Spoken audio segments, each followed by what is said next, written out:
Salut à toutes, j'espère que vous allez bien. Du coup, je vais vous faire une petite analyse sur mes paires de la semaine. Ça fait longtemps que je n'ai pas fait ça. Donc là, on va partir là-dessus. Puis je coupe ma musique. Tac. Donc là, je vais vous faire l'analyse de EU, GE, le Gold et le DXY que je vois pour cette semaine. Même si pour l'instant, on est le week-end et que ça peut changer. Donc là, pour le Gold, du coup, en daily. En daily, on voit qu'on est dans une sorte de range et si on commence à plus zoomer, ici, on voit qu'on fait quelque chose d'haussier. Donc, tac, tac, tac. Ici, on vient tester les zones ici, on break, on prend de la liquidité. Donc, pourquoi pas commencer à remonter. Ok, donc ça, c'est intéressant en daily. On va les voir en H4 directement. Donc, ça, on peut l'enlever.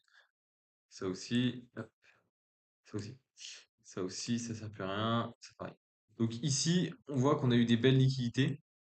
Là, moi, je les considère pas comme prises parce que ça dépend de quel gold on regarde, mais celle-là, vous voyez, c'est pas pris.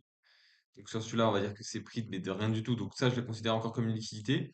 Ici, on voit qu'on a du déséquilibre qu'on n'est pas venu combler. Donc close ce pas, on l'a pas fait. Et ça reste une benzone en daily. Donc pourquoi pas, après avoir pris toutes ces liquidités, commencer soit tomber un petit peu pour ensuite remonter, revenir ici pour tomber, ou alors remonter plus haut. Parce que comme je vous l'ai dit, on est en tendance haussière en daily.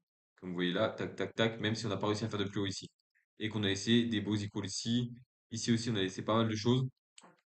Donc moi, de toute façon, je ne vais pas trader des mouvements qui durent une semaine. Je vais trader des mouvements qui durent un jour, 2 jours, 3 jours max. Donc pourquoi pas aller chercher des ventes quand le dollar arrivera ici. Et peut-être aller chercher des achats par là-dedans. Donc ça, à voir. Pour l'instant, c'est pas sûr. Donc on verra bien. Mais oui, j'aimerais bien qu'ils prennent ça en haut. Un des deux, tu vois. S'il revient ici au début, eh ben, je chercherai à vendre le dollar. S'il revient ici, je chercherai pourquoi pas à acheter le dollar, même si c'est plus risqué, parce qu'on est à contre-tendance. Donc là, oui. Ouais. Ok, intéressant. Donc ça va être du rapide, hein. Je vous fais une analyse en gros pour vous donner le mouvement de la semaine. Donc là, on va passer sur EU. EU, pareil sur ce point daily. Donc on voit qu'on est dans une tendance baissière ici. Tac, tac, tac, tac. On n'arrive pas à créer de l'eau ici. Ok, ok, intéressant. On va pas repartir à la hausse du coup. Donc là, directement, si on se met, on va rester sur du daily. Qu'est-ce qu'on peut voir? On peut voir qu'on a cette liquidité là. Là, on est venu prendre une belle liquidité ici. Donc on a sweep ce lot. Directement après, qu'est-ce qui se passe? On réagit à la baisse pour venir chercher une liquidité en bas. Donc ça, c'est intéressant à savoir. En fait, le prix, une fois qu'il a pris une grosse liquidité, donc là, il prend une grosse liquidité. Il monte un peu, et ensuite, tout de suite, il va retracer pour revenir chercher une liquidité, par exemple, interne ici. Pourquoi pas repartir après? Mais il y a souvent un retournement ici. Après, vous êtes à contre-tendance, donc ça, c'est risqué. Mais au moins, vous savez où mettre votre TP. Vous mettez votre TP sur la liquidité. Vous savez qu'il y a un potentiel retournement à prendre si vous tradez à contre-tendance. Donc voilà. Donc en daily, qu'est-ce qu'on a dit? Là, moi, j'ai un IPA qui n'a pas été comblé ici, donc en violet.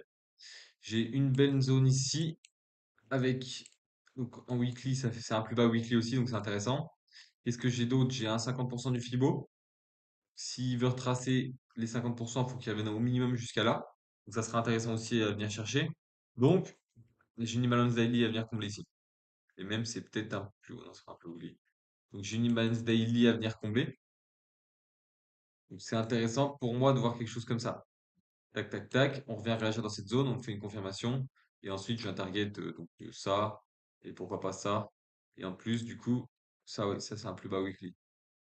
Donc là, je vais le notifier ici tout de suite. Donc, plus low weekly. Voilà. Comme ça, c'est noté. Je sais qu'au minimum, je peux vendre jusqu'à là. Et pourquoi pas aller vendre jusqu'aux equal en dessous, plus les 50% du FIBO. Ça peut être intéressant. Donc là, à voir en début de semaine comment ça se déroule. Mais pour moi, ça reste un setup assez intéressant. Tac, surtout qu'on est en train de créer des trendlines, des choses comme ça. C'est la journée du vendredi qui nous a pas créé grand-chose. Ça, pour moi, la zone là, elle va pas tenir. C'était un fake trap. On peut la voir en H2, elle était assez intéressante. On aurait pu croire qu'elle était belle. Là, il y a des équilibres, il y a une liquidité. Mais en fait, cette zone, elle ne crée aucun break. Donc, elle n'est pas intéressante.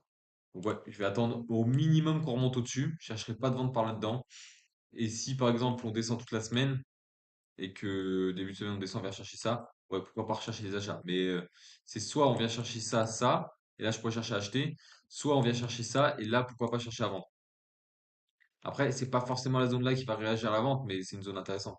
En daily, on voit bien que c'est une zone super intéressante. Après, on peut revenir dans celle du dessus.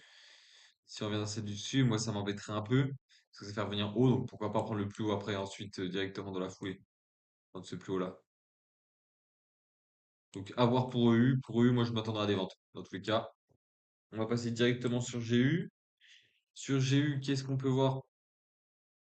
Donc, en daily, pareil, haussier.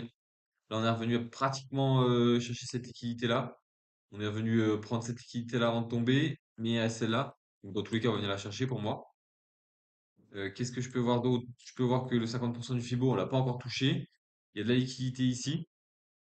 Et on a aussi de la liquidité ici, des imbalance weekly, on a pas mal de choses. On est venu, qu'est-ce qu'on est venu faire la semaine dernière? On a comblé cette IPA et vous voyez, quand on a comblé l'IPA, bam, on réagit à la hausse directement.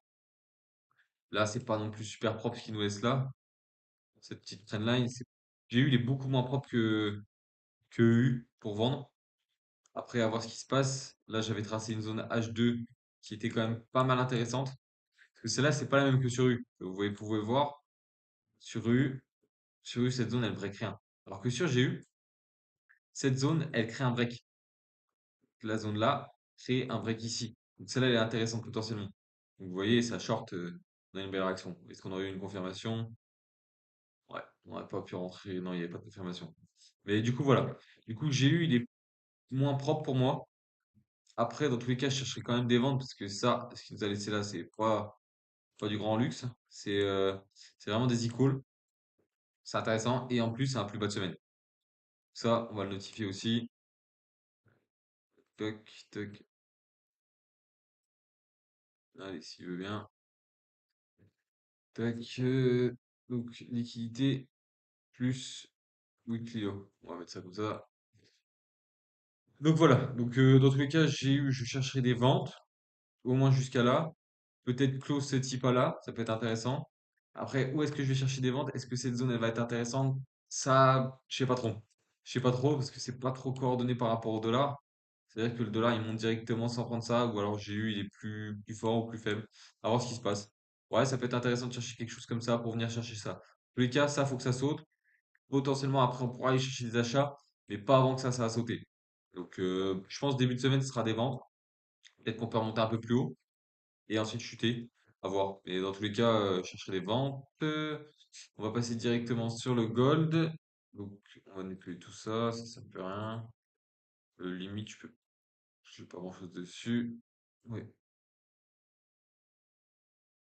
donc ça on peut enlever. Voilà, donc en fait le gold il est super bullish. Ce qui m'embête un peu, c'est, je pense qu'à un moment il va quand même retracer.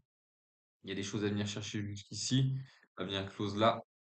Après, pour l'instant, dans tous les cas, dans le contexte actuel, c'est un peu un contexte peu serein, donc il peut continuer à monter, continuer à faire son petit bonhomme de chemin, hein. Dans tous les cas, après, ça ressemble à une belle distribution quand même, mais je suivrai la tendance. Je resterai à l'achat dans tous les cas. Pour moi, faut suivre la tendance dans un premier lieu. Donc ici, ça, on s'en fout. Là, on a notre plus haut. Là, on a de la liquidité à venir chercher aussi. Tout ça, pour moi, c'est pas clean. Après, souvent, les golds, c'est pas tous les mêmes. Donc, ouais, si. Donc, à voir si on vient chercher ça. Et pourquoi pas, bah, réagir sur cette imbalance daily. Ou alors, venir nettoyer ça. Et si on nettoie ça, ça c'est en noir. Pourquoi pas reprice jusqu'à là ou dans une zone ici ou même dans une zone là, ce serait vraiment super intéressant. Si le gold il chute par là-dedans vers les 2000, super intéressant à acheter pour aller faire des plus hauts. Après, il peut les faire maintenant, mais moins clean. Donc, dans tous les cas, là, on réagit sur une zone qui a un peu de la liquidité. Donc peut-être revenir là-dedans, ici. Donc, ça, c'est en H4. Et en daily, elle était comment cette zone? Ouais, elle est plus basse. Je vais la notifier aussi quand même, au cas où. Tac daily. Après, il faut savoir qu'on a un plus haut daily ici. Donc ça, c'est une liquidité aussi. Donc voilà. Soit, si j'ai du setup, je pourrais peut-être vendre si le prix remonte. Tac, tac, tac. Et qui prend cet inducement, ça peut être intéressant. Revenir dans cette poche-là, me faire une confirmation. Pourquoi pas chercher à vendre pour venir chercher ça. Après, comme je vous l'ai dit, on a contre-tendance si on cherche ça. Donc, on prend avec des pincettes, on essaie de faire attention. Et sinon, bah, il faudrait qu'ils descendent un peu plus bas, qu'ils descendent par là pour être dans la tendance et chercher des achats vers des plus hauts, pourquoi pas. Donc voilà pour le gold, pas grand-chose de plus à dire. J'essaierai de prioriser maximum, je prendrai au maximum 4 setups semaine, on va dire. Mais je vais essayer d'en prendre le moins possible. La semaine dernière, j'ai dû en prendre 4, ce qui était déjà beaucoup. Je m'en sors en positif quand même sur la semaine, mais on verra comment la semaine prochaine se passe. Mais oui, comme je vous ai dit, pourquoi pas voir des ventes sur GE pour venir chercher ça. Pareil, des ventes sur eux, mais il faudrait qu'ils prennent le plus haut et pourquoi pas continuer à chuter par là-dedans pour chercher une vente. Ça peut être intéressant. Ce qui fait que le dollar il descendra un petit peu, il prendrait ça pour remonter. Ouais. Sur le dollar, c'est beaucoup moins clean. Donc je sais pas, à voir. À voir, mais ouais, pour l'instant, on va voir comment la session asiatique se passe et on verra bien ce que ça donne demain. Donc voilà pour la petite analyse de mes trois paires, 4 paires avec le dollar. Si ça vous a plu, si vous voulez que je pousse un peu plus la chose ou que vous aurez des positions, n'hésitez pas à me le dire sur Telegram, à m'envoyer un message. Et le Telegram il est dispo en bio. Allez, bisous l'équipe.